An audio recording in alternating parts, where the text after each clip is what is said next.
हम किरण निधि गोर लगै छी सब कोई के। आई हम एकटा चौड़चन पाबनि के गीत गाबि रहल छी। ई गीत स्वयं बनेलहुँ हँ, स्वयं गाबि रहल छी। अहाँ सब सुनू, नीक लागत तऽ लाइक कमेंट शेयर और सब्सक्राइब जरूर करै जायब। तऽ सुनू ई गीत। आंगन गाय के गोबर सनी पल, ओही पर अरिपन बनाओल, ओही पर अरिपन बनाओल। आजू आबै छथिन चौठी चान अंगन में, आजू आबै छथिन चौठी चान अंगन में। कलश भरी कर राखल, ओही पर चौमुख दीप बारल, ओही पर चौमुख दीप बारल। आजू चम चम चमकै छै घर दलान अंगन में, आजू चम चम चमकै छै घर दलान अंगन में। डाली पूरी पिरुकिया सब भरल, सब रंग फल फूल साजल। डाली पूरी पिरुकिया सब भरल, सब रंग फल फूल सजल, सब रंग फल फूल सजल। आजू अर्घ देबन चौठी चान के अंगन में, आजू अर्घ देबन चौठी चान के अंगन में। मटकुरी दही सब भरल, ओही में तुलसी पात सजल, ओही में तुलसी पात सजल। आजू अर्घ देबन चौठी चान के अंगन में, आजू अर्घ देबन चौठी चान के अंगन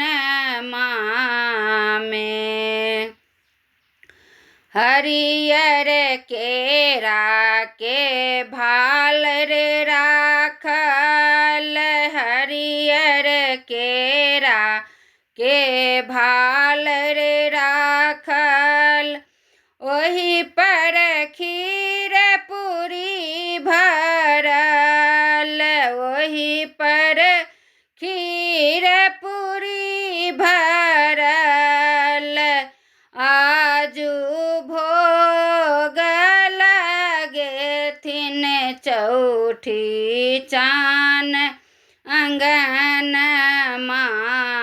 में, आजू भोग लगेथिन चौठी चान अंगन में। पुरोहित मंत्र पढ़ी देलन, पबनैतिन अरगल हाथ उठ पबनैतिन अरग हाथ उठेलन पान सुपारी दही के साथ आंगन में पान सुपारी दही के साथ आंगन में आजू दर्शन देथिन चौठी चान अंगन में आजू दर्शन देथिन चौठी चान अंगन में। सब परिवार फल लेने हाथ में ठार करै छथिन कल जोरी पुकार करै छथिन कल जोरी पुकार दर्शन देलखिन चौठी चान आंगन में दर्शन देलखिन चौठी चान आंगन में। सब पुरुष मिली मरर भंगलन सब मिली परसादी खेलन सब मिली परसादी खेलन आंगन में आजू आबै छथिन चौठी चान अंगन में आजू आबै छथिन चौठी चान अंगन में। धन्यवाद।